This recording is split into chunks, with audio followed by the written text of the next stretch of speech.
తాకట్లో ఉన్న మీ బంగారాన్ని విడిపించి ఆ రోజు ఆన్లైన్ రేటుకి కొంటాం. Sharma gold company. పేలు సమస్య వినడానికి చాలా చిన్నదే. ఇది ప్రతి ఇంట్లో పిల్లలకు ఎదురయ్యే సాధారణ సమస్య కదా అని సరిపెట్టుకుంటాం. కానీ అదే నిర్లక్ష్యం ఒక నిండు ప్రాణాన్ని బలి తీసుకుంది తెలుసా? ఒడిశాలోని పూరి జిల్లాలో చోటు చేసుకున్న ఈ హృదయ విదారక ఘటన దేశం మొత్తం కూడా ఇప్పుడు చర్చనీయాంశమైంది.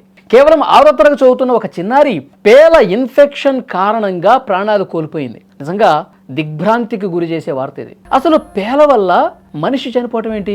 ఆ చిన్నారికి అసలు ఏమైంది? దీని వెనుక ఉన్న అసలు వాస్తవాలేంటి? ఇప్పుడు మీకు క్లియర్గా చెప్పే ప్రయత్నం చేస్తాం. పూరి జిల్లా చంపగడ సాహిలో నివాసం ఉంటోంది లింగరాజు సాహు కుమార్తె లక్ష్మీప్రియ. మీరు స్క్రీన్ మీద కూడా చూస్తూ ఉన్నారు. 6వ తరగతి చదువుతున్నటువంటి ఈ అమ్మాయి కొంతకాలంగా తలలో తీవ్రమైనటువంటి పేల సమస్యతో ఇబ్బంది పడుతోంది. దీనిని ఒక సాధారణ ఆరోగ్య సమస్యగా భావించారు కుటుంబ సభ్యులు. అంతే, ప్రాథమికంగా ఇంటి వద్దే చికిత్సలు చేయించినట్టుగా తెలుస్తోంది. కానీ రాను రాను ఇన్ఫెక్షన్ ఎక్కువైపోయిందండి. పుర్రె భాగం వరకు పాకింది. తలలో ఏర్పడినటువంటి గాయాల వల్ల బాలిక పరిస్థితి విషమించింది. ఆసుపత్రికి తరలించే లోపే ఆ చిన్నారి కన్ను మూయటం గ్రామంలో తీవ్ర విషాదం నింపింది. కేవలం ఒక మరణం మాత్రమే దీన్ని చూడాల్సిన పనిలా గ్రామీణ ప్రాంతాల్లో అవగాహన లోపం ఏ స్థాయిలో ఉందో చూడాల్సినటువంటి అవసరం ఉంది. ఎంత బాధాకరం చూడండి. వైద్యలోకం మొత్తం కూడా ఆశ్చర్యపోయింది ఈ ఘటన చూసి.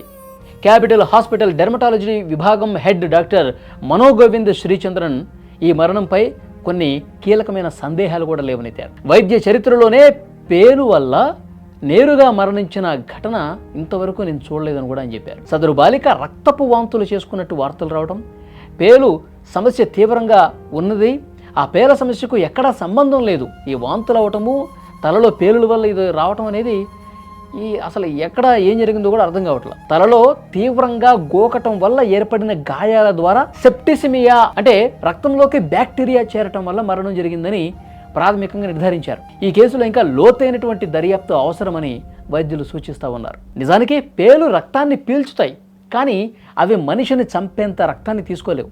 మరి ప్రమాదం ఎక్కడ పుంచుకుంది? వైద్యులు చెప్తున్న డీటెయిల్స్ ఏంటి? పేలు ఉన్నప్పుడు తలలో విపరీతమైన దురద వస్తుంది, సహజమే, అందరికీ తెలుసు. పిల్లలు గోళ్లతో గట్టిగా కోకటం వల్ల స్కాల్ప్పై చర్మం ఊడిపోయి గాయాలవుతున్నాయి. వాళ్ళు గోళ్ళు ఉంటాయి, అదే పనిగా ఆ దురదకి పేలు కుట్టేటప్పుడు గోకుతూ బాగా రప్ప అయిపోయి అక్కడ గాయం ఏర్పడుతుంది. మన పరిసరాల్లో ఉండే బ్యాక్టీరియా ఆ గాయాల ద్వారా శరీరంలోకి ప్రవేశిస్తుంది.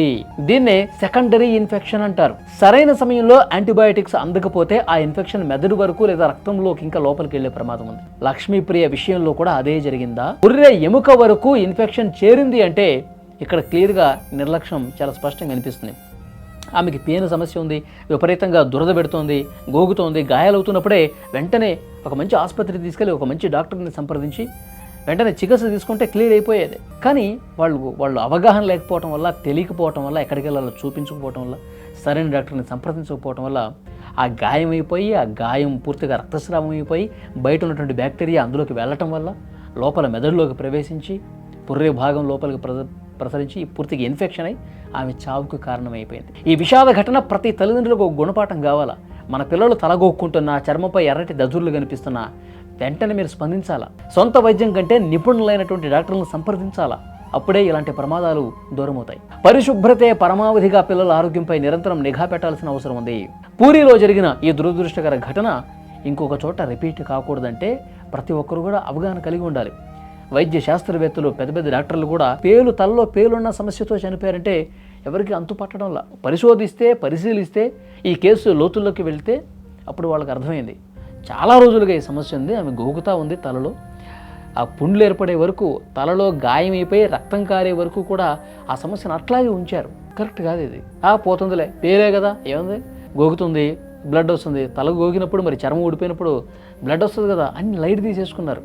దాని అంతా అదే తగ్గుతుందిలే, డాక్టర్ చూపించాం కదా, మనం ఇక్కడ ఇంటి దగ్గర మందులు ఇచ్చాడు కదా, తగ్గుతుందిలే అని ఈ నిర్లక్ష్యం ప్రదర్శించడం వల్ల తల్లిదండ్రులు కూడా అంతగా సీరియస్గా తీసుకోకపోవటం వల్ల ఆ చిట్టి తల్లిని కోల్పోవాల్సినటువంటి పరిస్థితి వచ్చింది. చాలా బాధాకరం. కాబట్టి తల్లిదండ్రులకి పర్టికులర్గా చెప్పే మెసేజ్ ఏంటంటే పిల్లల పట్ల నిర్లక్ష్యం తగదు. చిన్న సమస్య అయినా పెద్ద సమస్య అయినా ఒక మంచి డాక్టర్ని సంప్రదించండి. ఇలాంటి ప్రమాదాల నుంచి దూరంగా ఉండొచ్చు అన్నమాట.